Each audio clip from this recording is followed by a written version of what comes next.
हाय दोस्तों, नमस्कार। Welcome back to my YouTube channel being विकासम।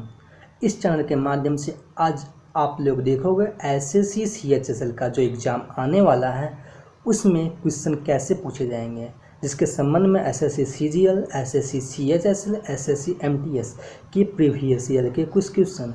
आज जो मैंने 15 क्वेश्चन रखा है जो क्वेश्चन पॉलिटी से संबंधित है, जो हमारे प्रीवियस ईयर एग्ज़ाम में पूछे गए हैं। तो हम चलिए शुरू करते हैं।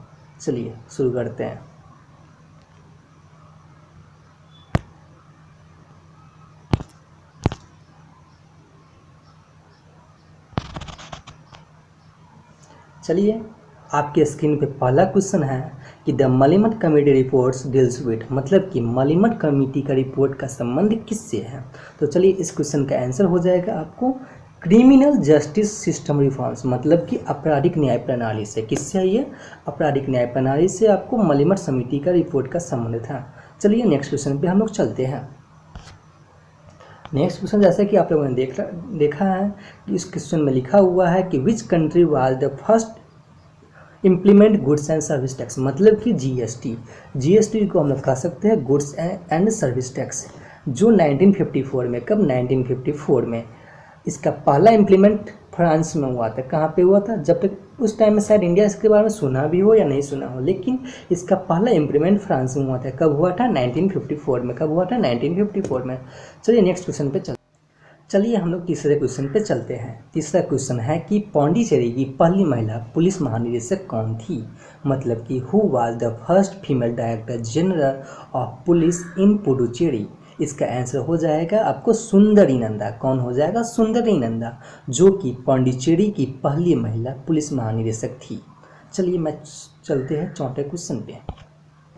देखिए, ये क्वेश्चन है कि नेम द फर्स्ट एवर जज of the supreme court against whom the motion of the impeachment was introduced into parliament independent India, मतलब कि ये क्वेश्चन कहता है कि सुप्रीम कोर्ट के ऐसे न्यायाधीश का नाम बतलाया जिन पे पहला महाभियोग का प्रस्ताव रखा गया था। चलिए इसका आंसर हो जाएगा जस्टिस रामास्वामी, जस्टिस रामास्वामी। चलिए मैं एक बतला देता हूँ एक बात और, कि कलकत्ता न्यायालय के एक न्यायाधीश थी जिनका नाम था सुमित्रा सेन, जिस पे भी ये इम्पीचमेंट लागू किया गया था। चलिए अब मैं बतलाता हूँ कि महाभियोग का प्रस्ताव कोई भी न्यायाधीश पर कैसे लगाया जाता है। चलिए, अगर लोकसभा के 100 सदस्य और राज्यसभा के 50 सदस्य अगर इस पे सिग्नेचर कर दें तो इसके लिए एक बेंच बैठता है। इस बेंच को बैठने का ये डिसाइड किया जाता है कि इस न्यायाधीश पे महाभियोग लगाया जाना है कि नहीं। चलिए अब चलते हैं पाँचवें क्वेश्चन पर। चलिए पाँचवा क्वेश्चन कहता है कि मार्च 2019 में मनोहर पर्रिकर के निधन के बाद गोवा के मुख्यमंत्री के रूप में शपथ ली थी। इसका आंसर हो जाएगा आपको प्रमोद सावंत, जैसा कि आप सभी को मालूम होगा कि इसका आंसर प्रमोद सावंत होगा। चलिए नेक्स्ट क्वेश्चन पे हम लोग चलते हैं।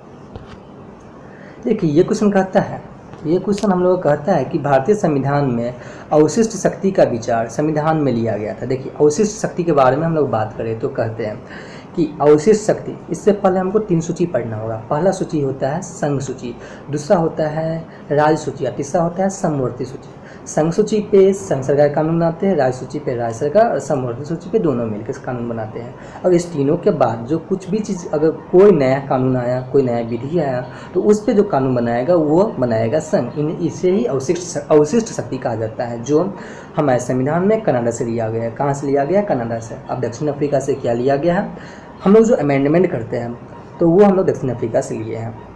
जापान से राष्ट्रपति को आपातकाल में अगर कोई इमरजेंसी लगता है तो राष्ट्रपति को उसमें कुछ पावर दिया गया है, जिसके बारे में डिस्क्राइब किया गया है। जापान से ये लिया गया है। और यूएसए से हम बहुत कुछ लिए हुए हैं, जैसे कि हम लोग अगर न्यायिक पुनरावलोकन का बात करें, इसके अलावा हम लोग मौलिक अधिकार का बात करें, राष्ट्रपति के चुनाव के बारे में बात करें तो वो सब हम यूएसए से लिए हुए हैं। चलिए हम नेक्स्ट क्वेश्चन पे चलते हैं।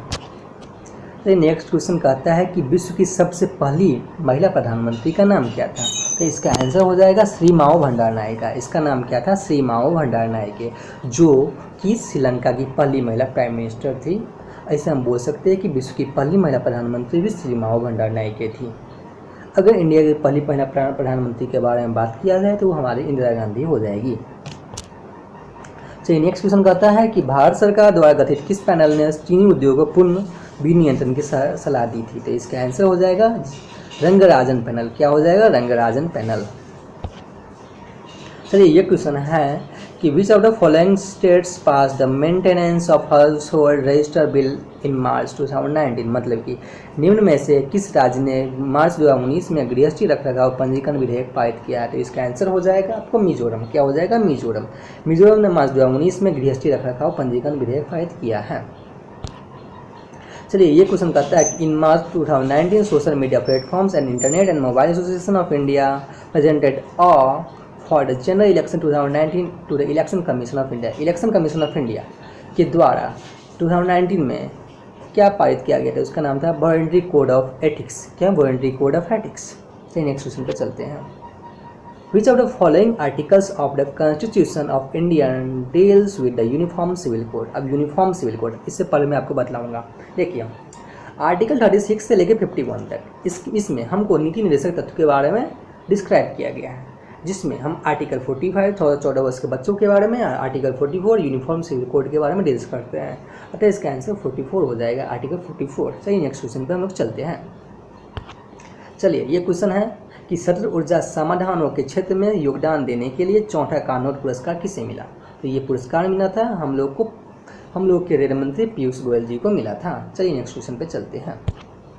चलिए जैसा कि इसमें आपको आंसर दे दिया, लेकिन मैं बतलाता हूँ कि भारतीय संविधान के किस भाग में केंद्र राज्यों के संबंधों का उल्लेख है?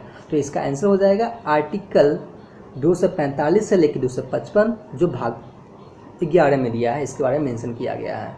चलिए नेक्स्ट क्वेश्चन पे चलते हैं। ये क्वेश्चन है कि अभिनेता राज बब्बर किस पार्टी से संबंध रखते हैं? तो अब सभी को मालूम होगा ये भारतीय कांग्रेस, इंडियन नेशनल कांग्रेस से संबंध रखते हैं। चलिए नेक्स्ट क्वेश्चन पे चलते हैं। 1978 जब भी 1978 में संशोधन मौलिक अधिकार पे किया गया था, मालूम होगा, जिसमें हम लोग को संपत्ति के अधिकार को हटा दिया गया था ना। ये आर्टिकल 30 में जो था, इसको हटा के हम लोग को 300A में कानूनी अधिकार बना दिया गया था। तो हम लोग 1978 में कौन सा अमेंडमेंट हुआ था? तो हम लोग बोलेंगे 44th अमेंडमेंट। कौन सा हुआ था? 44th amendment. चलिए नेक्स्ट क्वेश्चन चलते हैं। जैसे कि अब क्वेश्चन नहीं है, अब बात करेंगे बाद में। रोज़ मैं 15 क्वेश्चन लाऊंगा, ऐसा ही क्वेश्चन जो एग्जाम में पूछते हैं, हम लोग के लिए बहुत ही इंपॉर्टेंट क्वेश्चन है। तब तक ही नमस्कार, good morning, bye bye, okay.